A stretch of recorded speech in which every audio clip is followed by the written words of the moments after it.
it's been a challenge, man, and you just got to stick with it. You just got to keep going and just keep doing it and just keep fighting with them.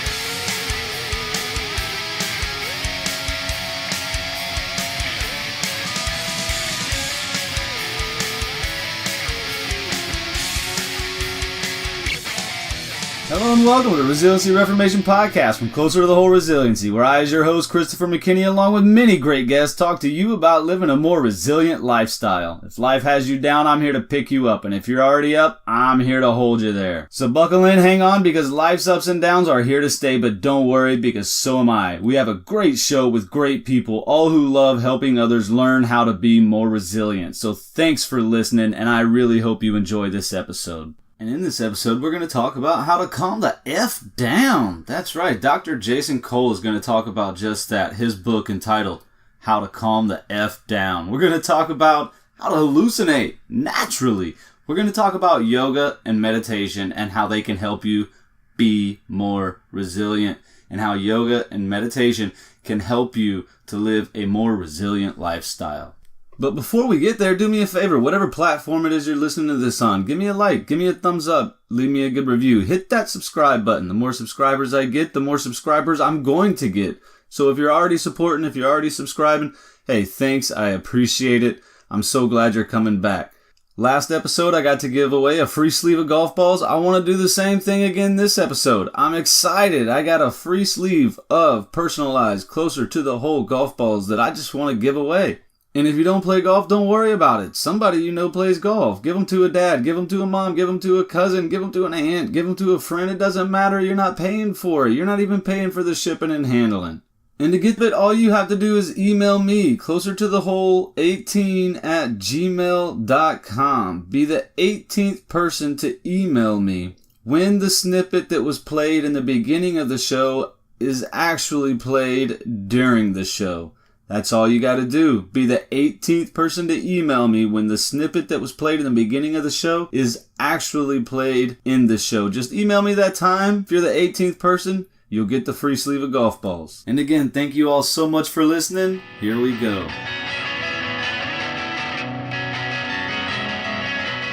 Hello again and welcome to Closer to the Whole Resiliency Reformation. Today we have a great guest on the show, Jason Cole. Jason is not your everyday meditation author. Trust me, I know. I read his book, and it is unlike any other in the topic that I've read, and that's a good thing. Jay comes from a wide-ranging background, starting in the arts with drawing, painting, crafts, and eventually moving into commercial graphic design. Later, Jay joined a pioneering hip-hop crew and would perform in front of crowds of thousands while touring around Canada. Sex, drugs, and rap music encompassed most of Jay's life, and he eventually quit, leaving that lifestyle behind. Living hard needed to change. Jay became certified to teach yoga, and that changed everything. Today, you can find Mr. Cole instructing private yoga classes, teaching meditation classes, writing more books, and planning the next stage of his life. Let's not forget there was a 5-year stint of doing stand-up comedy mixed in there. So be prepared to deal with the mind of a comic. That part never goes away. Jay, thank you so much for being here. Thanks for having me, man. Appreciate it, and I'm excited to do this. Yeah, I got a feeling it's going to be a blast. I think we're off to a good start, anyways. In the blasting. Yeah, I want to get a couple things out there for everybody that's listening. First of all, I want to let the listeners know about your podcast, and I want to let the listeners know about your most recent book. Your most recent book, How to Calm the F Down. Of course, it's all 4 letters, which was an amazing read, and your podcast, Beyond the Mat. So we're going to definitely talk more about both your book and the podcast, but I would like to start out the show. Now, Jay, you're not a big golfer, I take. I have golfed. I know what it is. I know how to do it, but I don't do it regularly. Yeah, that's fine. And I want to start out by asking you a question, though. When I say it's important for one to be the golf ball and not the egg, what does that mean to you? That reminds me of this movie I saw, Caddyshack Part 2, where Ty Webb, played by Chevy Chase, his instruction to the kid that needs to learn how to play golf, he keeps telling him to be the ball. Be the ball. Na na na na na na na na. Be the ball. That has stuck with me, man, my whole life. Be the ball. Like, it makes so much sense. You want to be the ball and not the egg. The ball gets hit and bounces and goes on a trajectory, on a path. It has a plan. It has a destination. It has a goal and an arrival. The egg just smashes, and then egg protein goes everywhere. You're probably going to get some on your shoe. It's going to go on your pants. You're going to be out on a golf course. So, you're pretty far away from a dry cleaner. What are you going to do? What are you going to do? But yeah, the golf ball is just like, that's what it's intended to do, is to be there on, I don't know what it's called, that little peg that you put the golf ball on. The tee? The tee, yeah. That's its purpose and its plan, its intention. It was created for this one reason. And then when you go and put the egg on there, it wasn't created for that. So by being the ball, you're being in the thing that you were meant to be in, that you were created for, and the thing that you were meant to do, rather than being a fish out of water, an egg on a tee. I gotta tell, I absolutely love that. And that's not just blowing your head up. That was awesome. That was some, almost some philosophical, stuff going on there along with that. I guess that's what you get when you talk to, someone who writes about meditation, teaches yoga, and has spent basically their life, well, I say their life. Let me digress just a little bit. When exactly did you get into, or out of the, sex, drugs, and rock and roll scene, and into the yoga scene, and into the meditation scene? Well, man, like everything in life, it all kind of overlaps at one point, and one thing starts to seep in, and one thing starts to fade away, and that's pretty much what happened. So a long time ago, I knew that one day I would have to do yoga because arthritis runs in my family. Well, I never felt the arthritis pains until this one time I was living in Los Angeles, and it hadn't rained in six to 9 months. And then the rain came, and man, when it rained, I really felt it. I felt the pressure. My body was just wrenched in pain. My fingers were all swollen up. My toes were swollen up. It was horrible. It was a horrible feeling. And I knew what it was because, yeah, my dad and my grandfather all had arthritis. My brother has arthritis. I know it's in the family. And I knew, I was like, this is it. Very next day, I started doing yoga because I knew that yoga is like the one thing that will stop it from getting any worse. Like, it won't get any better, but it won't get any worse. So that's kind of the coolest thing for me about yoga. And that's why I got into it. It was totally for just my selfish health reasons. It wasn't for meditating or being blissful or any of the other things that come along with it and the other side effects, getting into flow state or any of that. Meditation came into my life when I was 9 years old. I started meditating to get away from my brother and sister because the three of us were always fighting and bickering, and I just needed a break from it all. And, we would be like summer vacation, 3 kids just picking at each other's necks all the time, just constant like fighting and bickering. And so I decided, I was like, okay, I'm going to step out of this because there's 3 of us and it's always 2-on-1. So brother and sister against the brother and brother against the sister, it would just always keep switching. And if I pulled myself out of the situation, I kind of figured that those 2 would just go off and play together. So I went and sat on a rock, crossed my legs, closed my eyes. That was it. That was the beginning of my life of meditation. I didn't know what it was. Yeah. I didn't know what I was doing. I saw it in like a ninja movie, and I knew that Master Splinter from the Ninja Turtles would meditate. That's all I knew. I knew that you sit and close your eyes. That's all I knew how to do. So I did it. And my grandma was like, you leave Jay alone. Don't be bugging him when he's meditating. Like, she saw the value, what was happening when I would go meditate, and the calm that would wash over the land. And the neighbors were happy, and the sun would come out, and the birds would start chirping again. And and then I would stop meditating, and all that would go away. It would go back to fighting. But yeah, that's where that started. And I would meditate off and on throughout my childhood. Not so much in my 20s with all the touring and the partying. But then again, it would ramp up again in my 30s, and then really mid 30s into now in my 40s to like really just like go hard at it. And yeah, man, like you need to, having been through all the different phases of it too, like you can really feel the difference from someone who's like just starting to someone who's been doing it forever. Like there's just these crazy, you really notice it. You can really tell the difference. Like when I look back to the beginning meditations I had done, you're just sitting there closing your eyes and you're fighting with the clock. You're like, just get this over with. Is it done yet? And now I can just, now I sail through them. I sit down and close my eyes. Bam. You don't fall asleep, but it feels like it's over. And I'm like, no, not yet. Like, no, I need more time. Like, it's only been an hour. I need more. But you got to be realistic in life and realize that, like, okay, anything can become an addiction. Anything can become a drug.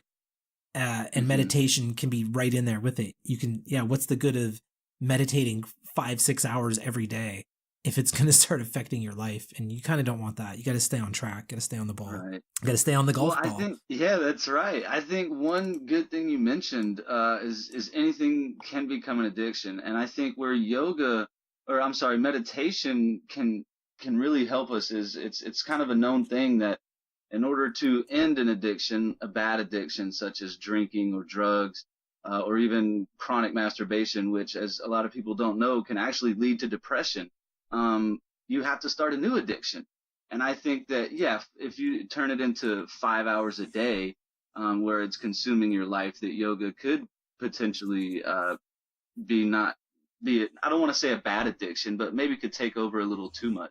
But I think that, I said yoga again, meditation. But I think that meditation can really is one of those tools that we can really use to kind of start a new addiction, a new good addiction, to get over an old bad addiction, if that makes sense. And what do you think about that? That totally makes sense. And I agree with that. Replacing old, because there's a void, that's where addiction even comes from. If you've ever seen that study about Rat City, the rat park that they built, because they were giving drugs to these rats, and they would just keep going back to the bottle because that's all there was to do. And then when they put the rats in a city with other rats and girl rats and gave them the drugs, some of them went to it once in a while, but it wasn't an all day, everyday thing like it was before. So when you have, you haven't taken the rat and put it in a rat city, you've just taken away one of the addictions. And so that rat still has a void in its life and has a hole that it's going to try and fill.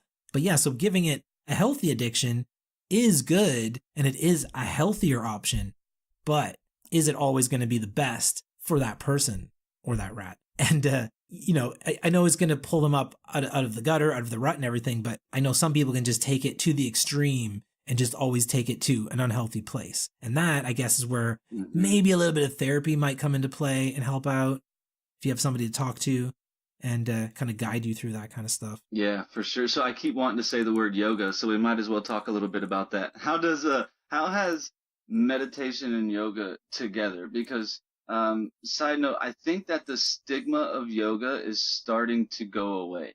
The old stigma of yoga is for, women and old people. Oh, yeah, I think that. Or women and people who are really fit too. That's been a big stigma. Like people are like, oh, I'm not athletic. I can't do that. And I'm like, oh my God, let me show you this video. There's a 300-pound woman on Instagram who can do more poses and do them better than I can. And I'm a certified teacher. And look at this woman. And I watched her grow from like some of her first days. And I feel bad that I can't remember the username right now because I'd like to plug it because it's so cool to watch someone just start this and then to see where they go from that. And you're just like blown away. I'm like, wow, you can wrap your head all the way up wrap your foot all the way up over your head like that. I'm like, I can't even do that, man. And I'm good at this. There's some yoga poses that are tough. My wife's way better at it than I am. But like where did it come from? For me, I started doing it, like I said, the very next day after that arthritis bout. I just started online watching videos. I watched probably 100 different videos. And then, I don't know, I kept falling down. I was getting hurt. The instructors weren't very good. And so a friend of mine, whose name is Victoria, so we'll note that name for a sec. Victoria tells me, she goes, oh, you need yoga with Adrian. And I was like, okay. So I start watching this yoga with Adrian. So Victoria's one of my best friends, like a highly trusted friend. So I watched this video, Yoga with Adrian. And Yoga with Adrian is like the best. She does all the foundations videos. She teaches every hand placement. She teaches everything. And her cueing is on point. She's so good. And it's just the perfect thing that I needed at the time. So to this day, I still only follow Yoga with Adriene. Like I watch her YouTube videos weekly. And this has been since 2015 when I started. And Yoga with Adriene has a slogan. Her slogan is called "Find What Feels Good." When it came time that I decided to become a yoga instructor, I went to a place called Feel Good Yoga, and it was in a town called Victoria. And I was like, okay, you know what? That says it. This is the spot for me. It was meant to happen. Let's do it. And I ended up doing a 30-day intensive yoga teacher training. So it was 6 days a week from 8 till 5. And like, man, you come out of that with a 6-pack of abs and you've lost like 30 pounds. You've been sweating 8 hours a day doing yoga for 30 days. You're just like, come out of that thing ripped. It sounds like a military training almost. Almost, yeah. But like, so what I was wondering is so you meditate a lot and you practice yoga a lot. Do the two for you coincide? Does one complement the other?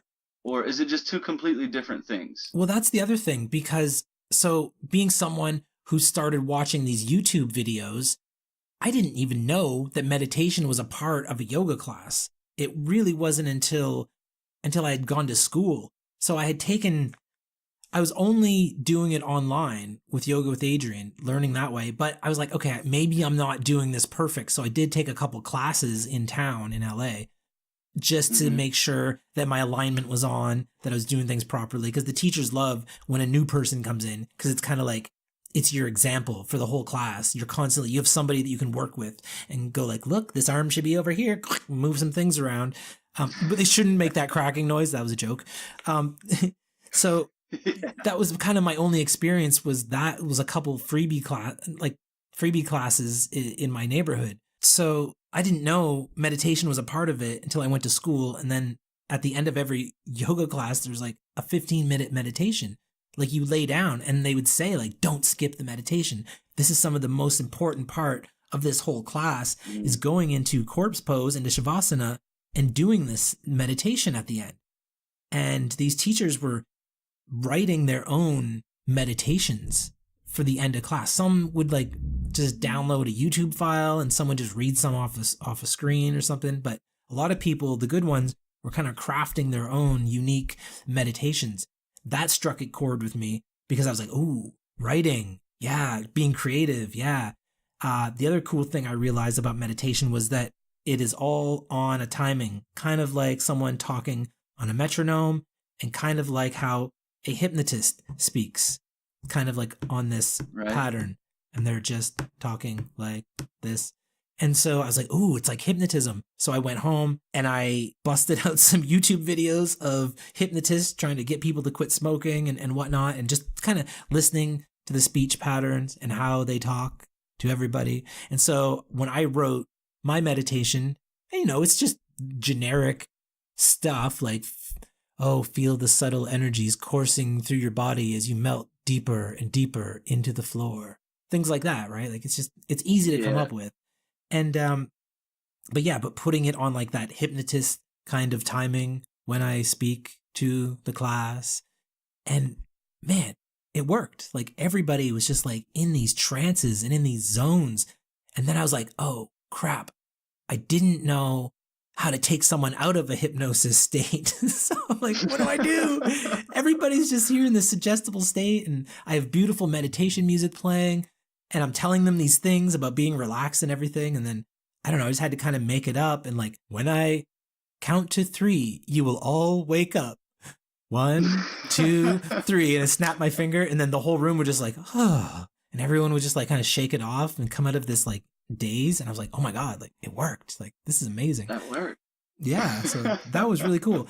But yeah, up until that point, I didn't know that meditation had anything to do inside of a yoga class. So that was all new to me and very exciting, seeing as how I had been meditating, but doing a guided meditation the way they do in a yoga class is totally different than just kind of sitting there and doing your own thing. Yeah, because when I practice yoga, there is always, and I can't remember her name, but me and my wife watch one on Amazon. Well, there's two different ladies that we like to watch on Amazon, and they as well, at midpoint and at the end, um, they do a guided meditation. Well, it's not guided, I'm sorry. They just do a meditation.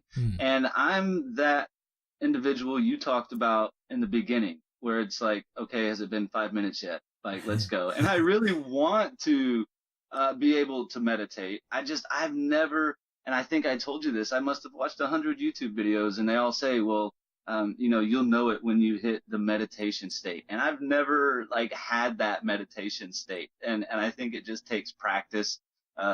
Just like with yoga, it takes practice to really not hurt yourself, basically, because you definitely can injure yourself, in some of these yoga poses. Well, I would like to interject, man, because, I believe that as long as you're thinking, then you're not meditating. As long as you're in this state of awareness almost, and I know it's all about being here and now and being present and mindful, but at the same time, you're in the zone, but you're also zoned out. So like any time that your brain is actively and you're thinking like, oh, I think I'm meditating, this is it, then that's not it.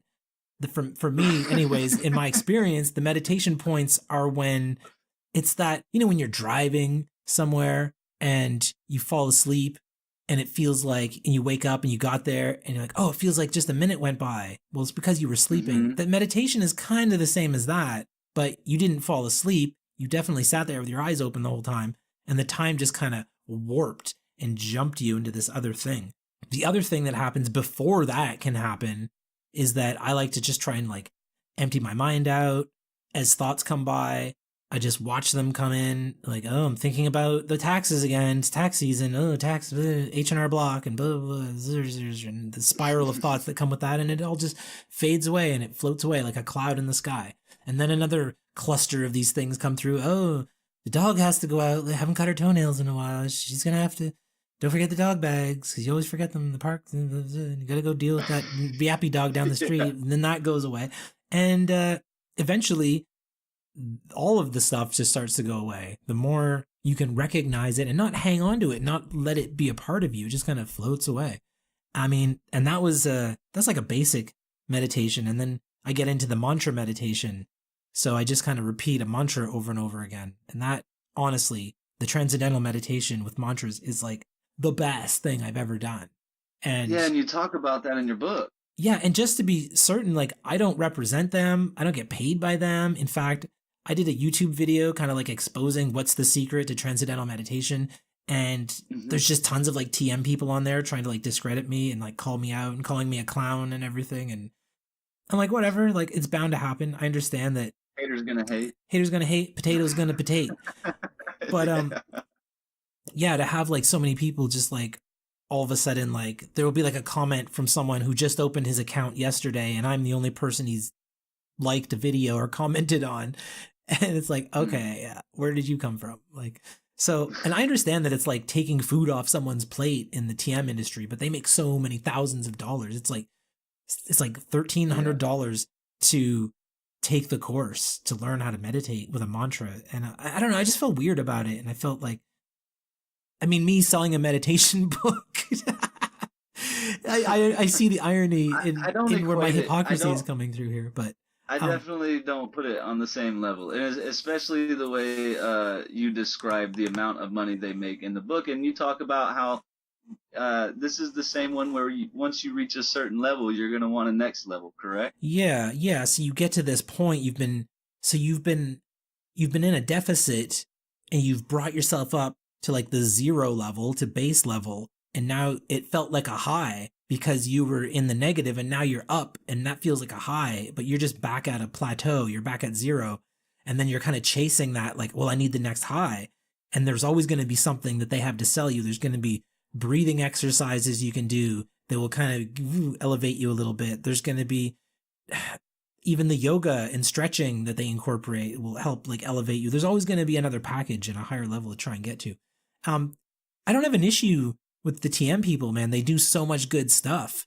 And I always joke and say like they sit there on their golden thrones with their robes woven of the finest silk. But they do so much good in the world because no one else is doing the research and spending the millions of dollars that they're spending on researching meditation scientifically to see like what's happening. They do this thing where they get like 2,000 people in a city together to meditate, and they watch as the crime rates and the violence rates just drop through the ground in that city. Same cities where when there's a fight, UFC or boxing match or something happening, violence and crime rates go through the roof for that week leading up to the fight.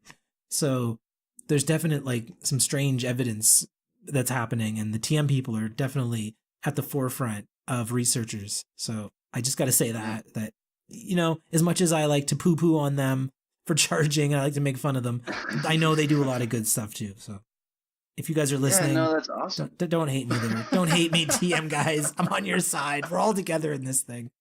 So I want to transition a little bit since we've started talking about it to your book. One thing that we discussed was the difficulty you were having promoting it or advertising it online because of the title of the book. You want to talk to me a little bit about that? Yeah. Well, man, so I should talk about a little bit first about like even creating the book, because this originally came from a live in-person workshop that I was doing. And people were asking me left and right, like, oh, can you teach me to meditate? Can you teach me to meditate? And I was like, yeah. So instead of teaching 100 people to meditate individually, I thought like, I'll do a workshop and then I'll get all these people to come to a class or a few classes.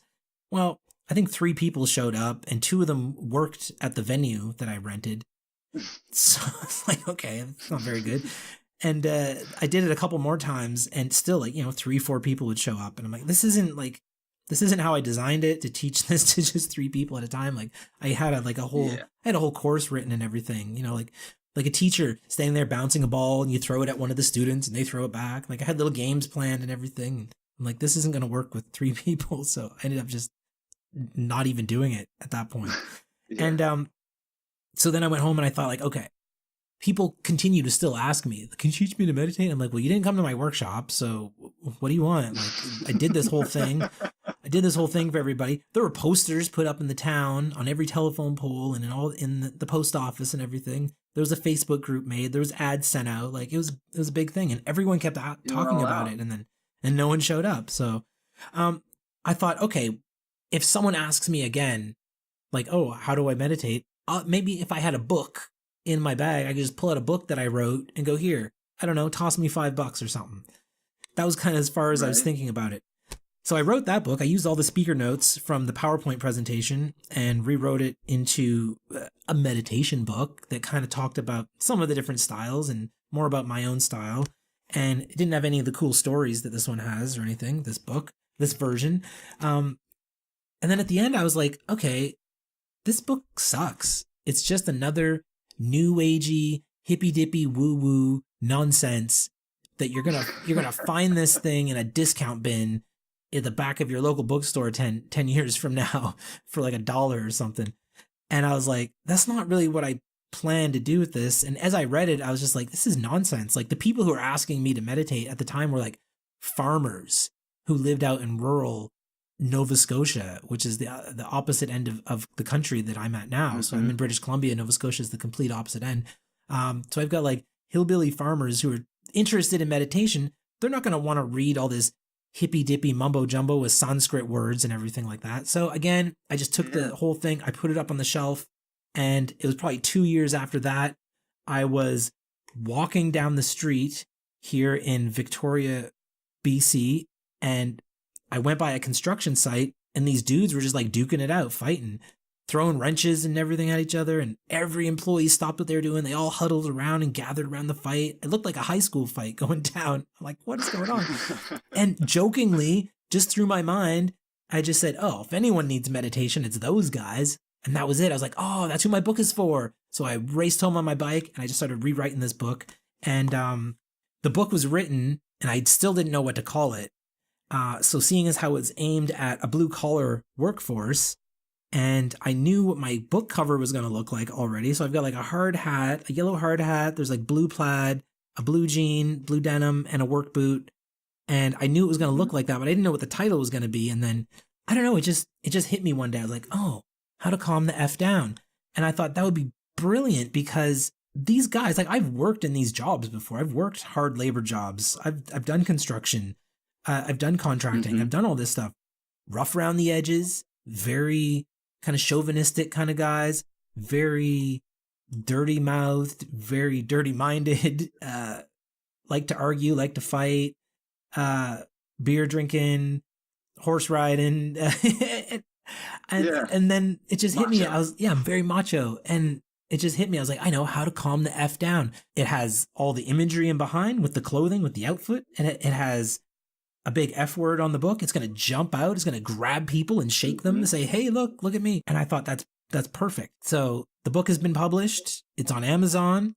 And now I'm trying to advertise it. So using Facebook and Instagram's marketing system that they have, man, it took me like a month, at least 3 weeks to a month to get this ad approved because they don't allow any swear words. They don't allow even the hint of a swear word. So you can't put like F and some asterisks. You can't put bleep. Yeah. You can't put heck or darn or friggin'. You can't put anything. They wouldn't allow any of it to go through because it all comes back to they know what they're getting at. How to calm the F down. Doesn't matter how you spin it. They know what you're getting at. And eventually I don't know, I slipped through an algorithm somehow. And then an option came up to have a real human to validate my ad. So I clicked on that and they were like, yeah, and they let it go. So I ended up having the F word completely blurred out, illegible, and then a censored bar going across the whole thing. And you weren't allowed to put the word bleep, B-L-E-E-P. That was caught. You're not allowed to put that. So I put the word bleep with like 8 E's, like bleep. I got that. And I had a human validate it. And they said, yeah, that's okay. And they let it go. So after that ad ran, I just kept renewing it after. And it's like, man, the trials and tribulations, like you have to be very persistent at this stuff. And cause I mean, right away, I was like, oh no, I'm like, really? Like the whole point of putting the F word on the cover was so that it would like grab people and shake them, like I said. And now I can't have my F word on the cover. Now it's a bleep word. And it's like, it doesn't have its shock appeal. It doesn't have the same oomph that it does. Like as I sit here, I'm holding the book in my hand right now. I'm looking at the cover and I'm just like, this is awesome. Seeing bleep. It's a great cover. Is not oh, thank you. You're welcome. So yeah, it's been a challenge, man. And you just got to stick with it. You just got to keep going and just keep doing it and just keep fighting with them. And I mean, that button for a human approval in the appeals wasn't always there. It just showed up one time. And I'm like, oh, maybe after like you've been doing it and being denied and denied and denied so many times, I think maybe that appeal button with a human, I think that pops up. But yeah. And so you have to be, I'll throw my plug in there. You were just very resilient, which leads me to, I'm wondering, how does practicing meditation help an individual to be more resilient? Because that is, to me, that's what, and like I told you, that's what I teach. I teach resiliency and meditation. I would say recently, but within the past year, I've been really trying to incorporate it. I'm not great at it yet, as we spoke about, but meditation and yoga, I'm really trying to get the grasp of and get the hang of, because I think it can really help us to live a more resilient lifestyle, don't you think? Yeah, man, that's a good question too, because meditation is like one of those things that you're going to have to be resilient in your meditation practice before you even start to notice the benefits. Skipping days and things like that at first, I mean, it takes 90 days to build a proper habit. So skipping days in the beginning months isn't going to be ideal. But then later on, so when I skip a meditation now, like I feel it in the afternoon. It's like, oh, I stubbed my toe and I'm getting angry about it. And it's like, why? Why am I did it. I wasn't being present. I didn't watch where I was walking. No one else, the house didn't just move the wall on me. The wall's always been there. So like, yeah, you notice it, but when you're first starting out, you're not going to notice it as well.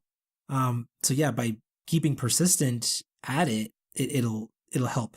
The way that it helps is that it trains you to know that your mind, your body, and breathing can exist together in this state of peace while being awake. Because you're kind of in that state when you're sleeping, but you need to train your body your heart, everything needs to know that it can be calm, cool, and relaxed while being awake, while sitting in a room, while having thoughts happen that you're just kind of letting them go and letting everything just happen. So after time, this practice just, it's like muscle memory, man. It sticks. It's very plasticky that way. And then it starts to leak into your life in other ways. The most famous example I have is like waiting in traffic. Someone cuts you off. What happens? You get that surge of adrenaline, cortisol shoots through your body, which is really bad stuff. Your heart rate elevates, your glucose, the sugars in your body elevate because you're going into a fight or flight response. And for what? Nothing even happened to you. You're just sitting there in your car. The car that cut you off has gone about their day. So you can just boil in that frustration and anger, and you can carry it with you all day, or you can just kind of like let it go. And meditation, it allows you to catch yourself in the moment and go like, oh, this is one of those times when I would freak out, man. And I'm not doing it. Cool, it's working. And so you'll notice those times and you're like, Right. The old Jay, I would have gotten out of the car and punched that guy in the face. But the new Jay isn't doing that today. I'm not saying that I ever punched people in the face in traffic or anything, but that's a bit wild. But yeah, that's kind of the thing. You definitely notice it. You're like, oh, that's this kind of thing that used to get me aggravated and all worked up. Look at me, like, oh. And and I think it's okay to kind of toot your horn that way in that kind of circumstance, because you deserve it, man. Like if you've pulled yourself out of a situation like that, you deserve a pat on the back, even if it's from yourself. Like give yourself that congratulations. Allow yourself to feel it and feel the joy of it, because that'll only just help strengthen and solidify your practice even more and reinforce the idea of doing it every morning. And mind you, every morning I get up, sometimes I wake up and the thought train has left the station. It's full steam ahead. It's just pow, pow, pow, pow, pow. And I'm just going. And it's like, okay, today is not a day that I'm going to meditate, because I'm going to sit here and I'm going to fight it for the whole 20 minutes to an hour, whatever I choose to do that day. It's going to be a battle with trying to stop the thoughts and be calm and relax. And it's kind of like, don't ruin meditation for yours. This is, like I said, this is after you've maybe gotten through the first 90 days of meditation. Don't beat yourself up over it. Don't make it a negative thing, because you don't want the next day to have those same kind of connotations around it. You don't want to be thinking like, I hope it's not like yesterday. I couldn't even get through 5 minutes just thinking too much. You don't want that associated with your meditation practice. You just want like kind of all the good times. And yeah, don't fight with it. So get up and do something else. I move into my yoga class if I'm thinking that way. And then I might start reading, or I might start writing. There's all kinds of things to do. Or maybe just even watches some Netflix. We're talking 4 in the morning here is meditation time. So that would be weird to just wake up at 4 and start watching Netflix. So you get up at 4:00 every morning? Pretty much. Yeah. That's awesome. I try my hardest. I stumble. It's easy for me to get up. Well, I get up at roughly 4:50. It's easy for me to get up on the weekdays. Where I stumble, like many other people, is the weekend. But I do have 2 questions for you in regards to everything you just said. Yeah. One is, so I've obviously been doing it wrong, because you're saying I need to meditate every single day to practice meditation. So like the first 90 days, it's crucial. So does it take for the average person that like full 90 days roughly to be able to meditate? Like, is that first 3 months going to be like more frustrating than meditating? No. And it's not even necessarily about meditation. It's just habit forming in general takes 90 days of consistent repetition, and then it just becomes part of your life. Once you've passed that like 90-day threshold, it'll just be part of your everyday existence. It has nothing to do with whether you're going to get into the state, you're going to get into a deep meditation or not. That's totally unique for every person and happens at different times. Some people sit down their first 20 minutes and they're just like, bing, they're right in there. Some people, years go by and they're still struggling with it. Yeah, I'd be that one. But I'm still. I haven't given up. We still try. But I think I will take your advice, and I'm going to practice every night for the next 90 days. And I'm saying it right now. That is something I am going to do. Man, can I give you some different advice? Yes, of course. Can you do it first thing in the morning before you do anything? Before you check your phone, before you make food, before you do anything, before exercising? The first 10 minutes, correct? As soon as you wake up. I'm pretty sure you talk about that in your book as well. Yeah. As soon as you wake up, the first 10 minutes, right? First 10 minutes. And you know what? For someone who's just starting out, I would say even do 1 minute. So so if you're someone who wakes up at 6 a.m, normally, set your alarm for 5:59 and then set it for 6 as well. So you'll wake up at 5:59, sit in your bed. Don't even get out of bed for this first time. Sit in bed, leave your eyes open or closed, whatever feels best to you. I've done both, open-eyed meditation and closed-eyed. Open-eyed is a little more difficult, a little more challenging. There's so much visual stimuli in the room but if it's in your bed and it's kind of dark or whatever, maybe leave your eyes open. Do the 1 minute and then get up and then go about your day. And I guarantee you, next week you're going to be like, I think I can do 2 minutes. And you'll challenge yourself and you'll find yourself like, oh yeah, it feels good. And then 5 minutes and then 10 minutes. And then eventually you get up to like the 20-minute mark. 20 minutes is generally a sweet spot for meditation. It usually takes 20 minutes just to get to a nice point. So a lot of times a 30-minute meditation is really good, but it's only going to be around the 20-minute mark before you really start to get in to what you're doing and feeling it for about a good 10 minutes. I like to do an hour. But I don't always have the time set aside. Like a lot of the times I have things on my list that I got to get rid of in the morning. So, right. Yeah. And I mean, those days suck, man, because some days I need that hour. And like I said, when you start skipping a class, you start skipping a session, you feel it in the afternoon. And it's just like, oh, why did I do this? Or why didn't I do this? And, yeah, it's just 1 minute basically. And then work up from there. And then, well, I will most definitely start out with 1 minute. I think I could do 2, but I'm going to start out with 1. I'm going to take your advice. I'm going to start out with 1, and I'm going to work my way up. And that is a commitment I'm making to you. You can check up on me. And I'll be honest, you can check up on me next week, and I'll tell you if I withheld that commitment, which I will. But my other question is, and you mentioned this a while back ago, and you talk about it in your book, and I found it very interesting, is when you talk about our cortisol levels. Yeah. And I'm trying to remember back, I think, and this is actually the first question that I was going to ask you that I thought I was going to ask like 30 minutes ago. We're finally getting to the the questions I told you I had ready. Let's see, the cortisol levels, right? Right. I found this very interesting, and I'm trying to think, from what I understood, if you have high cortisol levels, and are not like in an immediate like threat, it can actually demotivate you, right? And almost make you depressed. Is that correct? Well, yeah, it just has so much damaging qualities to the body. And it's not even just the cortisol alone. It's what it triggers is all the other things that kind of fall in with it. Like I had said before, the increasing the sucrose in your body. So in your blood sugars go through the roof. Like for diabetics, especially, that kind of thing isn't good.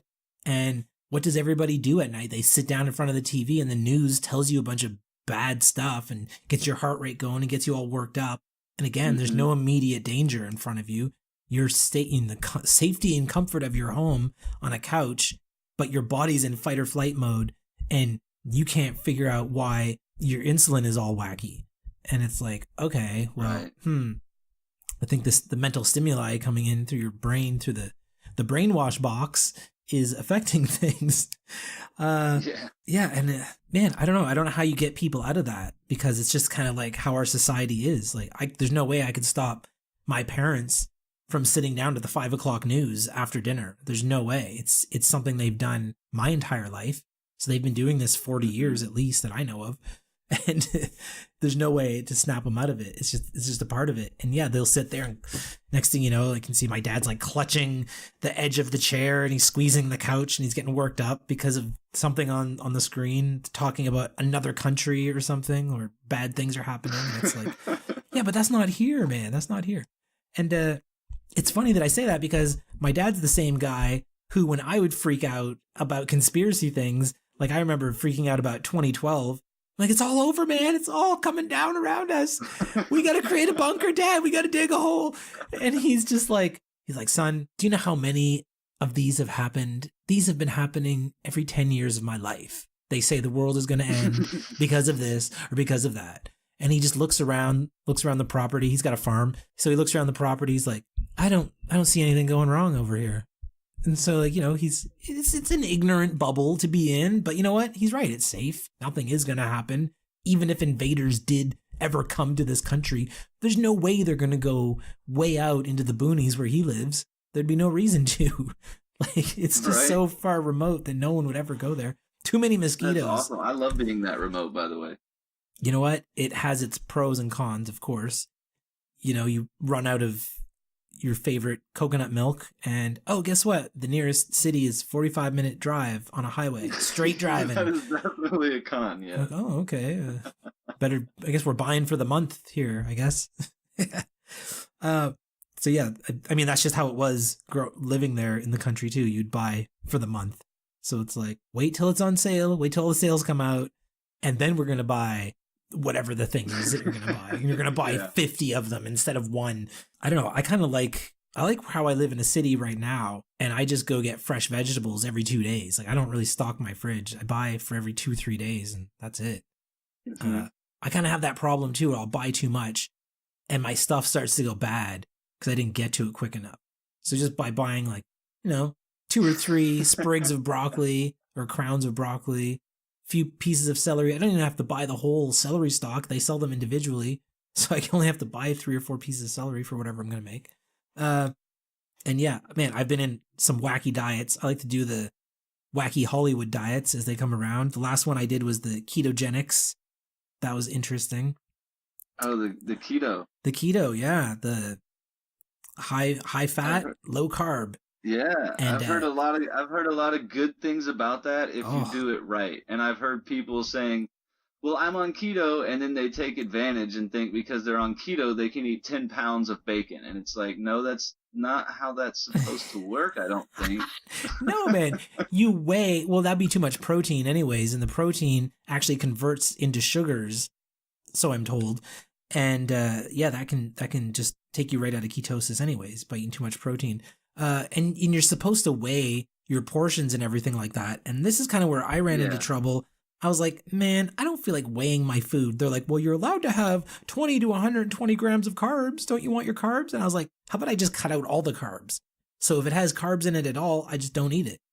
So, and doing vegan keto as I was even harder because there was no like meats to throw in there. Oh my goodness. And I was down to literally kale, broccoli, spinach, celery, and that was it.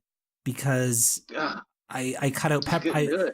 I cut out so all the grain is gone, quinoa is gone, rice is gone, flour's gone, anything that's packaged is gone. So you're basically just eating like whole raw food all the time.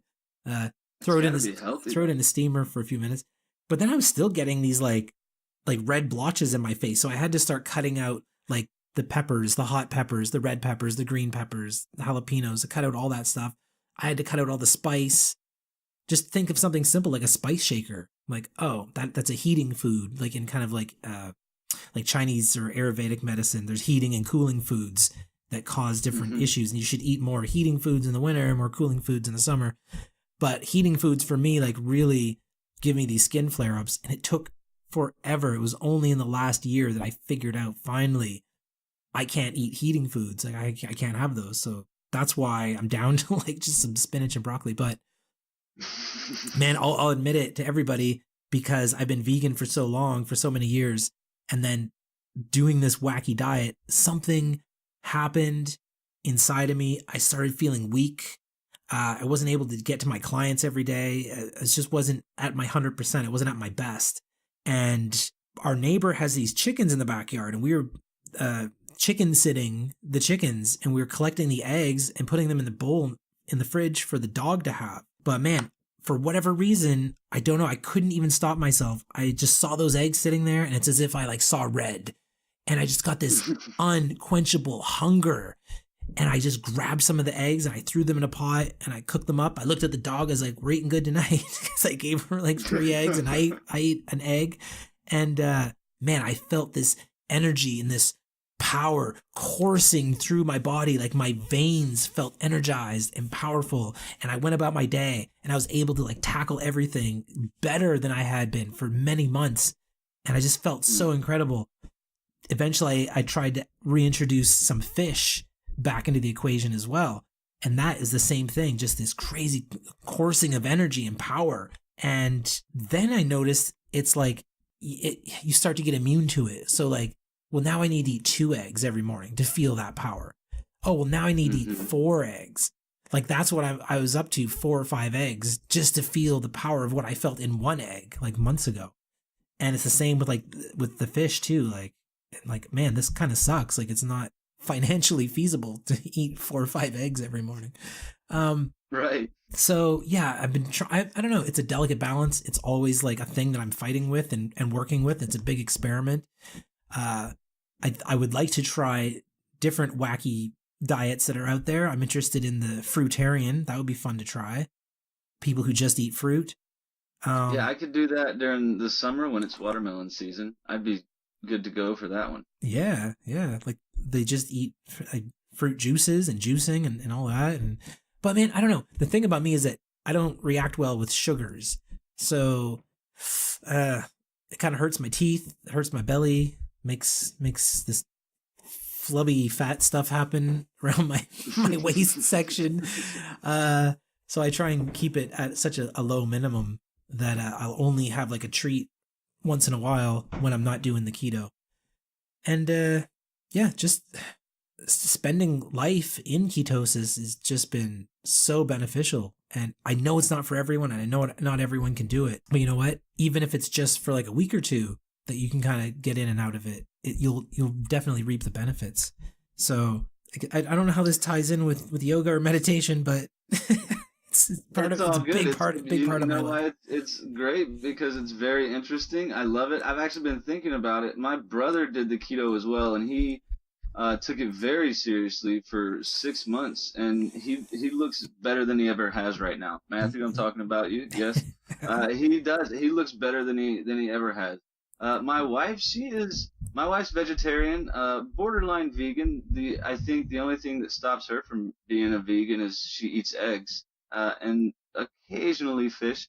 Me, I don't eat any pork at all. I stay away from pork altogether, and very little red meat, and I try to limit the amount of meat I eat. I try to eat more veggies than anything else. So I think like what we put into our bodies is really important, and people have taken for granted the never-ending Big Macs because it's just so easy to get. Instead of, it does take a little more work to come home and make a salad so that the salad actually tastes good, and it does take a little more work to make the quinoa than it does to order the pizza, and I think that in terms of, practicing yoga and meditation and nutrition, I think everything you're talking about really ties in together.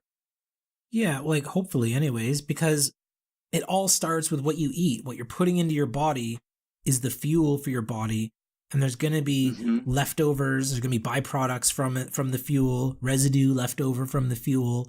So you want to put the cleanest fuel into yourself that's going to, for one, resonate with you the best. So like, and I hate saying this word, but high vibe food, as they call it, which is basically just organic vegetables, basically, that have not been grown in a factory setting, but maybe grown by more hands-on people who talked to the plants and things like that, who were worked with the garden, worked in the land, seems to just taste better. And not only taste better, but provide more dense nutrient base. And I'm saying that as a feeling, not as a scientific study, because I know a lot of studies are done and they seem to find out that, oh, look, this GMO pickle has just as many nutrients as the homegrown pickle. And I know they like to throw that kind of stuff out there, but it's definitely, there's something about a plant that's been grown and raised by a person. Yeah, like there's an energy, a transmission that's been shared between a person and a plant, and you know, it gets trapped in there, I do believe. Yeah, and so actually, I hate to change topic, but we're gonna start wrapping up. I just have two more questions for you, Yeah. if you don't mind. Yeah, for sure. Yeah, okay, sweet. So the first question is, well, it's more for people who are listening to be aware of this, and then for you to kind of elaborate as much as you want or as little as you want. Something that I found very interesting about your book, and something that I learned, is there is more than one type or one way to practice meditation, and we kind of briefly spoke about this earlier, but I haven't really put it out there for those who are wondering what we were talking about earlier. We were talking about different ways to practice meditation, and I found all these different ways very interesting because, like you said in the beginning, I always thought meditation was just what Master Splinter does. Sits with my legs crossed and my hands up, and I just close my eyes and I try not to think about stuff. But there are many different styles, and I don't know if you can just kind of sum it all up, or you can talk about your favorite, or you know what may work for others in different situations or whatever. I just really like the fact that you went over different styles of meditation. And if you want to elaborate on any of them, please, by all means, go for it. Well, for sure. Like we already talked a little bit about transcendental mantra meditation. Mm-hmm. So all the different styles in the book, I've tried myself and I've done them all. And these are ones that I have found benefit in myself and taken little bits and pieces from each of them, from each different style that's in there.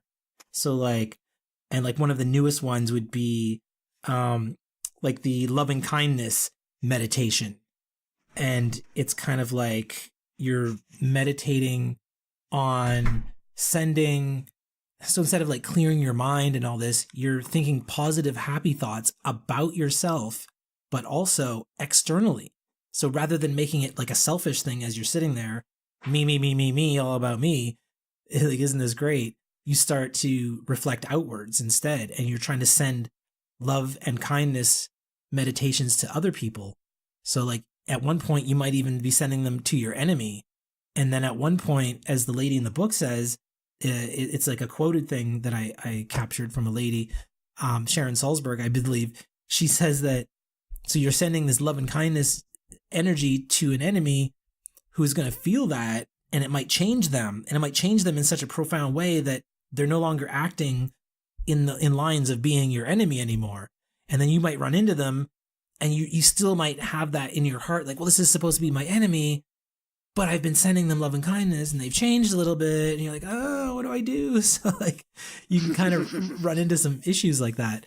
And so that's kind of a cool one that I try nowadays. And then the TM, I do TM all the time, just doing the mantra. And so yeah, it says my wife and I tried the I can't remember the name of it.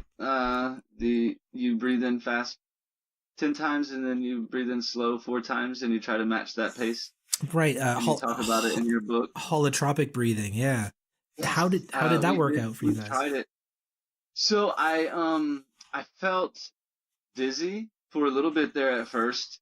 I never went into a like hallucinogen. How do you say it? Hallucinogenic? Hallucinative? Yeah. Hallucinogenic. I never went into a hallucinogenic state, though. I did feel there was a time where I felt like I was like nothing was up underneath me. Like I felt weightless, and that was really cool.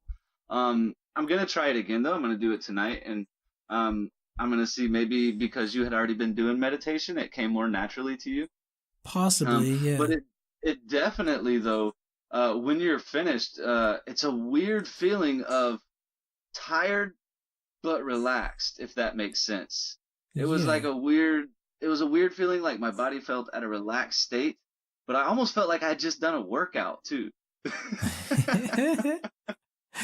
So it would trick your body into feeling that you have done all that, right? And put you into those states of relaxation body-wise anyways, because of the breathing that was just done. So physiologically that would happen naturally. And then, yeah, I don't know, maybe increasing the amount of minutes, maybe 10 to 15 minutes for the breathing before stopping and just kind of like closing your eyes and letting it all melt away. Okay. Yeah, the first time I did it, I got that within 10 minutes. And then later on, I've done it a couple more times, and it's definitely taken different amounts of time. It's not always exactly 10 minutes. So, but you do it until you hit that state. Like you don't even set a timer anymore. no, because you can kind of gauge, you can just kind of gauge it, and you get this feeling like, okay, like this is it. I'm going to open my eyes now. And generally you can tell how many minutes have gone by. It's one of those weird things that when you've been monitoring the minutes that go by, that you can really start to notice them. A key thing was like waiting at a bus stop. And I look at the time, there's like an app on the phone that tells you when the bus is coming for every stop in the city. And I'm like, oh, it's 20 minutes away. I'm like, oh, and I start to get frustrated. And then I was like, wait a minute, that's like the shortest meditation. I was like, oh, that's not so bad. I can get through a meditation like that, the snap of a finger. And I just sat there on this bus stop, closed my eyes, crossed my legs, and it felt like seconds went away, and there was the bus. I'm like, oh, it worked. So yeah, you definitely get That's the state. That's the level I'm trying to get at. Yeah, you get a new understanding of time, anyways, measured That's time. awesome. So if anybody wants to know how to hallucinate legally, it might take a couple tries, but buy Jason Cole's book for sure. And Jason, so I'm going to end it with one more question for you. Okay. And then you're going to tell question. everybody where they can find you. Okay. This question is off topic, completely off topic, but it is how I like to end all my shows, and I've gotten very good feedback for it. So I'd like to end it this way, the same way. Are you familiar with in golf mulligans? Oh, you know what? I used to play these Nintendo games, and I would get a mulligan, but I never knew what it was. And I would get a birdie, and I didn't know what that was. And I would get a gimme, and I don't know what a gimme is either. But I got these things quite often, and I thought I was doing good, but I never won a game. So, well, I can explain what all of those are for you if you'd like. But for now, a mulligan is, let's say you hit a shot and you don't like where it went. You just kind of, just and drop another ball. So is that shot never happened? Okay. That's a mulligan. Like, so you don't even count the bad shot. You just drop another ball down and kind of look around and hope nobody saw it. Okay.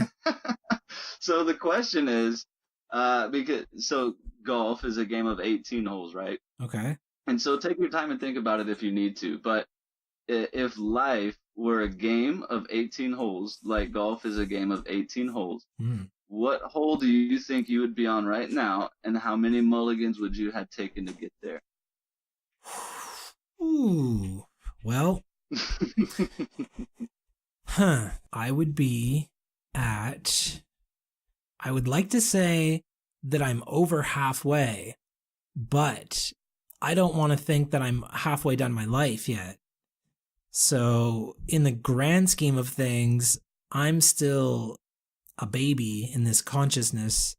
And let me see, I would probably be somewhere around the 7th hole, I guess. That's probably a good number, the 7th hole.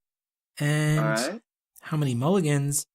I've had a couple. I probably had 2. Maybe 2 mulligans? Yeah. Maybe somewhere back in the sex, drugs, and rock and roll days. Oh, definitely. Yeah. When unknown forces reach in and give you a good shaking, and you don't even feel it, but it still happens. It still happens. It gets you. So tell everybody, Jason, where they can find your book, where they can find your podcast. If you want them to contact you or anything, just go ahead and put it all out there for everybody. Yeah, for sure. So the podcast is called Beyond the Mat Podcast, and you can find me you can find the podcast everywhere that podcasts are found. My host site is anchor.fm. It's on iTunes, Stitcher, Spotify, Radio Public, and then I don't even know the names of all these other ones. I'm just looking at the logos here. Google Play, Google Podcast, Instagram, Twitter, Facebook, everything is all J. Cole Yoga. Website is jcoleyoga.ca, JAYCOLE. And if you can't spell yoga, then you're out of luck.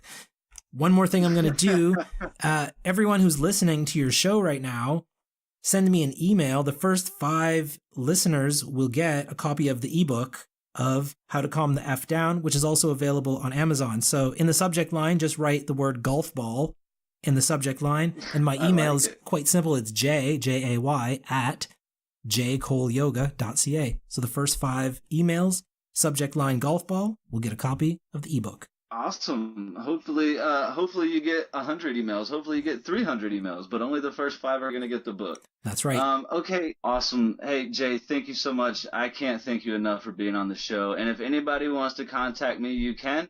As always, closertothehole.com, Facebook, Closer to the Hole, Instagram, everything Closer to the Hole. Thank you all so much for listening. If you want to shoot me an email, closertothehole18@gmail.com. Once again, thank you all so much. Go buy Jason Cole's book. It's a great read. Listen to his podcast. I hope you all have a great day. Thanks.